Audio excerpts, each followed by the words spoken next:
I think there's no question that we are still promoting at least as many incompetent men as we were when I wrote the original article, Why Do So Many Incompetent Men Become Leaders?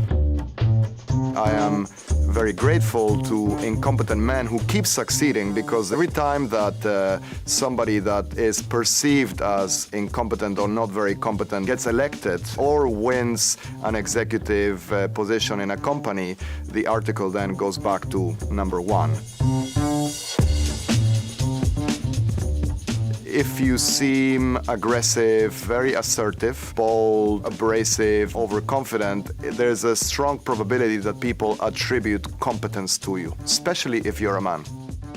I think there is clearly a disconnect between the attributes that seduce us in a leader, things like confidence, charisma, even narcissism and greed, and those that are needed to be an effective leader.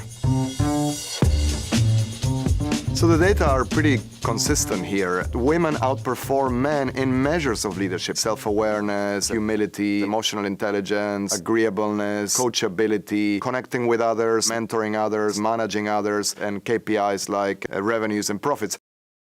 That's not to say that there aren't any men who may display more empathy and coachability than women. Sure, some women are taller than some men, but on average, men are taller than women. And on average, men lead in a more absentee way, are more hands-off and more centered on themselves, and women tend to be more centered on their teams and subordinates. So on average, women display these better leadership traits more often.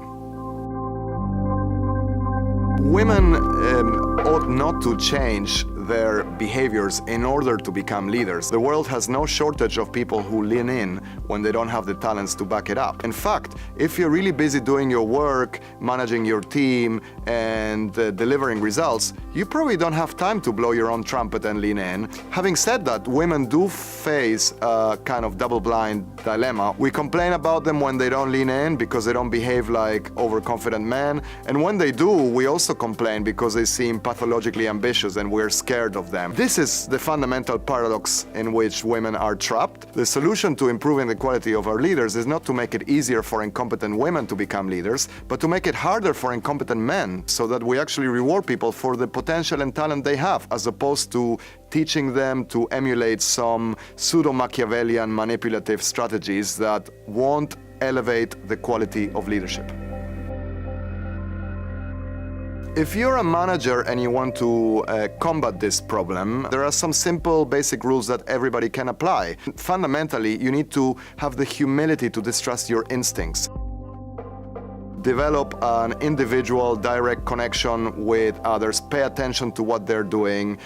Use others as a validation point to evaluate people's performance, and use data, assessments, evidence to make decisions as opposed to just follow your gut feeling. So if anything, I'm proactively asking people to discriminate more against incompetent men who want to be leaders.